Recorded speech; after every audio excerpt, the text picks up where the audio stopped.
Welcome to PISTONHEARTED Talks. This is one show where we get your favorite bikers and adventurers all around the world and ask them wacky questions. चुपचाप सारा पैसा इस bag में भर दो पीछे account number लिखा. In this series of 7 episodes, our 6th guest is this one guy who we all love for the natural adventurer in him.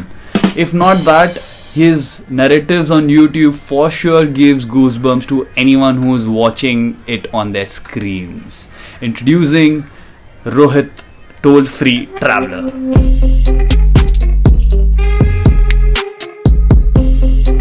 Hey JP, it's good to be on your show. A few weeks ago, I told my manager that I want to be on a talk show. I told him, let's get onto a talk show. And he came back to me like a few days later and he told me that he got a slot on some show called Coffee with Karan. And I was like, dude, Coffee with Karan, that's a show about coffee. I want to be on a talk show. So then he told me about PISTONHEARTED Talks.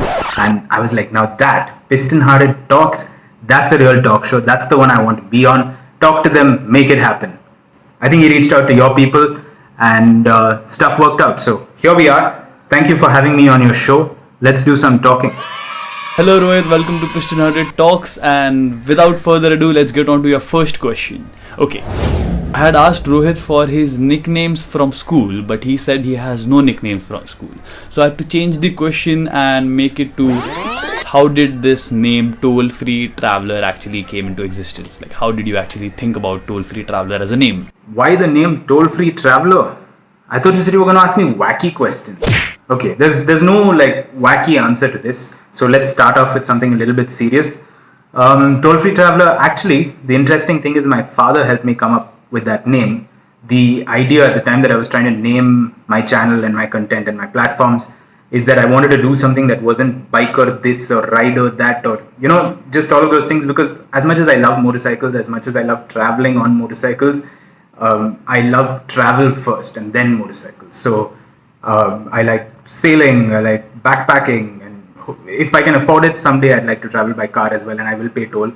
Oh my god, truth has been told. But the idea was to have something that was more about a way of life and just about a TFT way of life. I mean, I used to be a corporate lawyer and now I do this. It's poles apart. It's totally different, and I felt like the name had a nice ring to it. And eventually, as I journey further in this direction, hopefully it creates like more than just being a rider or a biker or anything, but being a toll-free traveler should hopefully mean something more. TFT does sound like a brand for bikers and adventurers, so I am sure that it is going to be big.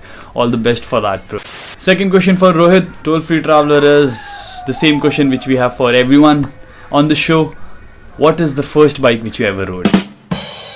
What was my first bike in life? When you say bike, I hear motorcycle. So let's not talk about scooters and mopeds that I might have ridden, because I think in India we go through that progression eventually before we get to bikes. But the first bike I ever rode was actually not my own bike. It was a friend's bike. He had a TVS Victor. You might remember it. That was like a cult commuter motorcycle about 15-20 years ago. And it was interesting because I wanted to learn to ride a bike. He had a bike, but he also had a girlfriend. And he wanted to go watch movies with his girlfriend. So I came up with a master plan where I would go with him when he's going to a movie with his girlfriend, and then he would go into the theater so he doesn't need to pay for parking. I would take the bike. I would go out and go off on a ride, learn to ride a bike a little bit better. And basically that was my idea of fun. So I got to do that. He didn't pay parking. He got to watch a movie with his girlfriend.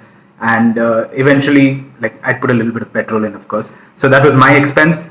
But I got to learn to ride a motorcycle. And that was what was most important. Rohit's first bike was TVS Victor. And I am thinking this first bike question is actually getting out nice stories out of these people. And Rohit, I'm sure a lot of college going students are now going to use this idea of parking when they go for movies. Third question for you, Rohit, is how to cross any toll without paying toll when you are in car. So there are 3 ways that I can think of where you don't pay toll when you are driving a car. The first requires the most effort, I think. You drive up to the toll plaza, and then you get down, you walk across the toll plaza, and you have another car waiting for you on the other side. You don't pay toll, you just need two cars, one on this side, one on that side. The second approach is something that's quite popular in Tamil Nadu. Kodi kattaradu, that's what they call it. But basically that means tying a flag onto your car. It's become a rage in Tamil Nadu, at least. I don't know whether it happens in other parts of the country. But you tie your political affiliation flag on the front of your car, and then you reach the toll plaza and you ask the guy whether he knows who you are.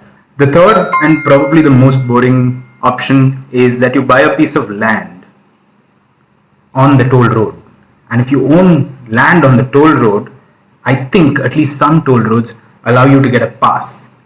If you have the pass because you own land, then you don't need to pay toll, no matter what vehicle you're going in. So before you get onto a cross-country adventure driving, buy land on all the toll roads. Yeah, that's a nice tip. Question number 4 for you, Rohit, is what is your take on theory of relativity? According to me, the theory of relativity, along with several other such theories, are amongst the most unnecessary things that most of us were taught in life. There are a few people who went on to use it. They became scientists, they became physicists, they became other things and it's kind of relevant to their lives. But for most of us, absolutely useless.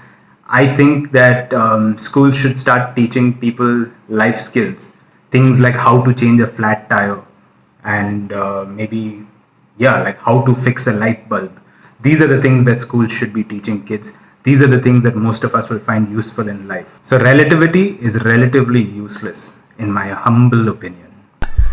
Oh my god. Okay, after we, you're the one who's truly blasted this question. About school, it's very true. I mean, schools should teach all those basic things in their schools, obviously. And I am lucky to be from one of the schools where we had subjects like carpentry and welding, plumbing, electricals, wiring, mechanics. So all this were actually there in our school curriculum. It is called a technical school, but we had all these subjects along with our actual subjects. So yeah, that was double. But yeah, we do have schools like that. But I think basics of it should happen in all the schools. Fifth and final question for you, Rohit, is what are different things which you collect on your road trip? Or there's one type of things which you collect on road trips which no one knows? So the corny answer over here is I don't collect things, I collect memories. Take only memories, leave only footprints. I think that's what they say. That's the theory of sustainable travel. I totally ascribe to that. So that's my approach, especially if I'm traveling on a motorcycle. But I think that's more because you can't really collect stuff when you're traveling on a bike. You have so little space to carry what you already have. You don't want to be accumulating more things. When I travel otherwise, yeah, here and there I pick up a few things, but nothing that's like every single trip I have to get it. It's more about finding something that I find unique, that may be a nice addition to my house, might be a nice piece of memorabilia. So something like that. But generally when I'm riding a motorcycle, collecting just memories. That's the TFT way of travel. I'm sure all those days we spend on road trips, I mean, all those adventures, all those memories are the biggest treasure we can ever have with us. From a road trip. So yeah, collecting memories is for sure a great thing. But there's one thing which I do, I would like to share it. There's one thing which I collect on a lot of my road trip. So this one is from Zozila Pass. I think this one is what I got from Khardungla Top. But I've glued them together and made one. Okay, these two small stones are I think from Pangong Lake. So I do collect these small stones or rocks and I keep them in my bag. You don't have to, it just reminds me of that place. So that's all for today's episode of PISTONHEARTED Talks, and thanks a lot Rohit for coming on to PISTONHEARTED Talks. I know my managers kept telling me that your manager kept calling me. Today's feature for PISTONHEARTED Talks. Here.